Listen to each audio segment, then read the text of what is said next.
നിലവിളക്ക് കത്തിച്ച മുസ്ലിം MLA, വിളക്ക് എവിടെയാണോ കത്തുന്നത് അവിടെയാണോ ഭഗവാൻ എന്ന് ചോദിച്ച മുൻ മുഖ്യമന്ത്രി, കൈകൂപ്പാൻ പോലും പറ്റാതെ ബുദ്ധിമുട്ടി നിൽക്കുന്ന ഒരു മുൻ ദേവസ്വം മന്ത്രി, തീർത്ഥം വാങ്ങി കൈ കഴുകിക്കളഞ്ഞ അടുത്ത ദേവസ്വം മുൻ മന്ത്രി, സ്കൾ ക്യാപ്പ്, അതായത് മുസ്ലിങ്ങൾ ധരിക്കുന്ന സ്കൾ ക്യാപ്പ് ധരിക്കാത്ത പ്രധാനമന്ത്രി.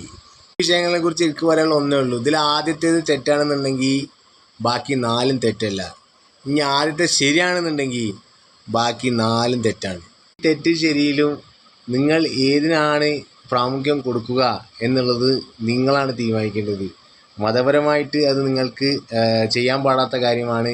അത് ഞാൻ ചെയ്യില്ല എന്ന് നിങ്ങൾ ഉറപ്പിച്ചാൽ ആ സ്വാതന്ത്ര്യം നിങ്ങൾക്ക് ഭരണഘടന തരുന്നുണ്ട്. അതേ ഭരണഘടന സത്യപ്രതിജ്ഞ ചെയ്യുമ്പോൾ നമ്മൾ എല്ലാവർക്കും വേണ്ടിയും ഇനം, മൊഴി, മതം ഒന്നും നോക്കാതെ യാതൊരുവിധ പാർഷ്യാലിറ്റിയും ഇല്ലാതെ എല്ലാവർക്കും വേണ്ടി പ്രവർത്തിക്കുമെന്ന് നമ്മൾ വിശ്വസിക്കുന്ന ദൈവത്തിൽ നമ്മൾ സത്യപ്രതിജ്ഞ ചെയ്യുന്നു എന്ന് പറയുന്നുണ്ട്.